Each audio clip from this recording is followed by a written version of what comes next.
It's just another Midwife Monday.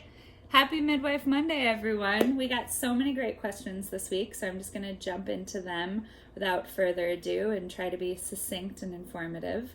The first question was, what are your thoughts on unassisted births? And for those who don't know, an unassisted birth is one usually at someone's home where there is not a medical professional present. So it's a family at home having a baby. And that's how a lot of babies have been born in human history and for a really long time. So certainly it can happen and it works. I think the most important thing is that families who are considering an unassisted birth feel confident about the risks and the benefits and are informed on what they're choosing and what could go right and what could go wrong. And then after that has happened, every woman has the right to make the reproductive choice that she wants to make, and we really support bodily autonomy. So it's all about getting information and making choices, because there are no situations in life, or certainly in having a baby, that don't have any risks and any benefits. So it's about deciding which risks are acceptable to you in your decision making. The next question, are you supportive of VBA2C, VBAC, and have you helped deliver in that scenario before? So definitely, this is asking about, are you supportive of a vaginal birth after cesarean, after 2 cesareans? So sorry for messing up the pronunciation. I've sort of always wondered how you pronounce that. I know how to chart it.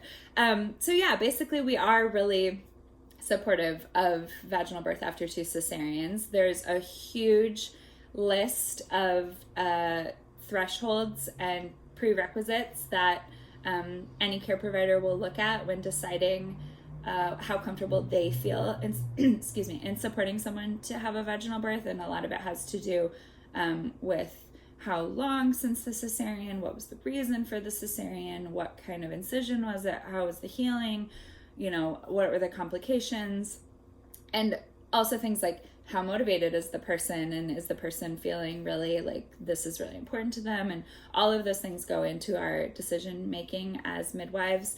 But the short answer is absolutely. If somebody wants a vaginal birth after they've had 2 cesareans and that's really important to them, we are really supportive of that. We have certain laws that govern what we are allowed to do, but it's an ongoing conversation based around informed consent with the birthing person in terms of what's really important to them, what's really important to us, what's this going to look like, what are the parameters, and how can we help them to achieve their goals.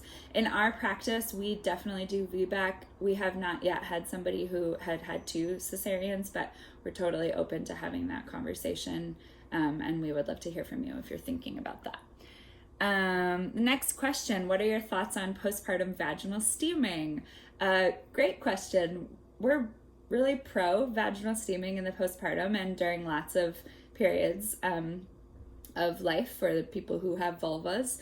So particularly postpartum, it can be really great to do steaming or a sitz bath or something like that that incorporates herbs, because there are a lot of herbs that have strong antimicrobial and healing properties. So if you are incorporating that into your postpartum healing routine, it can be incredibly helpful at helping your tissues to, first of all, feel better. It's really soothing often to do that, and also to heal. If you have a laceration or you have just like small lacerations, then it can be great for doing that. We do have, again, things that we talk to our clients about when to start and what level of bleeding you're experiencing, and how to do it. And I think it's a good idea to work with someone and ask your specific questions before starting a sitz bath routine in the postpartum. But it's really, really great for a lot of people, and it's included. The herbs for sitz baths and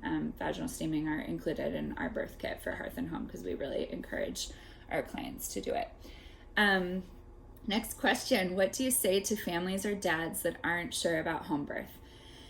I would say the same thing, and I do in a lot of interviews, to dads and families that aren't sure about home birth. as I would say when they're thinking about hospital birth, which is essentially, what do you know about this place of birth?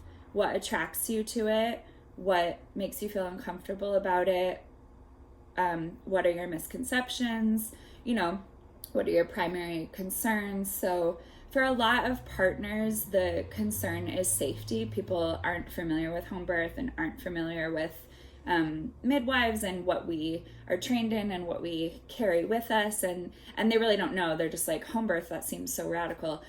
So we really like to meet with people in our office for our consultation, which is free, just to talk about what the real questions are. So some people ask, like, what do you do if the baby doesn't breathe right away? And of course, we have, 10% of babies in all locations need resuscitation of some kind and need some help to get started, whether it's just stimulation or all the way to like a big resuscitation. And we're trained and prepared for that moment if that were to occur. And we also do a lot to prevent babies needing resuscitation. So our rates of resuscitation in our practice are way lower than 10% because there's a lot you can do to avoid it, and that doesn't mean you can avoid it every time. So we try not to get there, and then if we get there, we know what to do, and we talk about that at the consultation and figure out what people's particular questions are.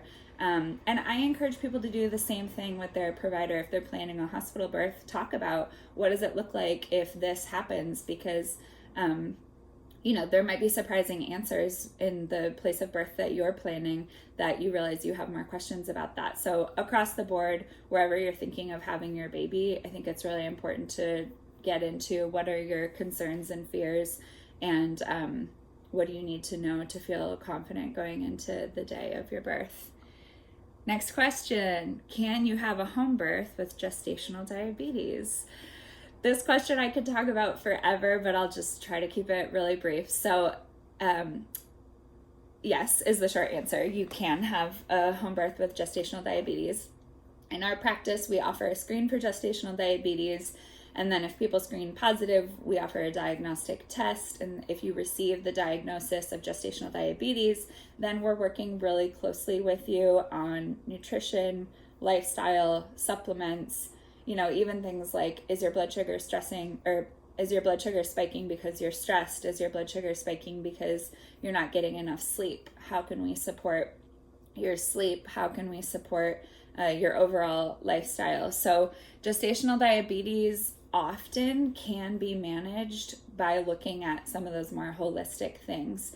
If someone is on insulin and can't get their GDM, gestational diabetes, in good control, then we support them to have a hospital birth because it's not legal in Oregon, and it's against community standards in Washington for us to do a home birth for somebody who's dependent on insulin.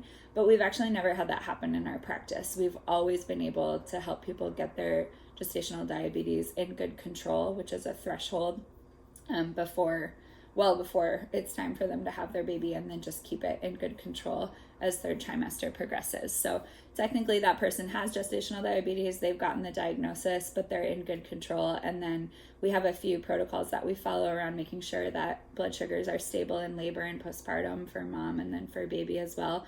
And, that's that often. All right, that was the last question. So many good questions this week. Thanks for sending those. We'll post another prompt on Friday, and have a great week.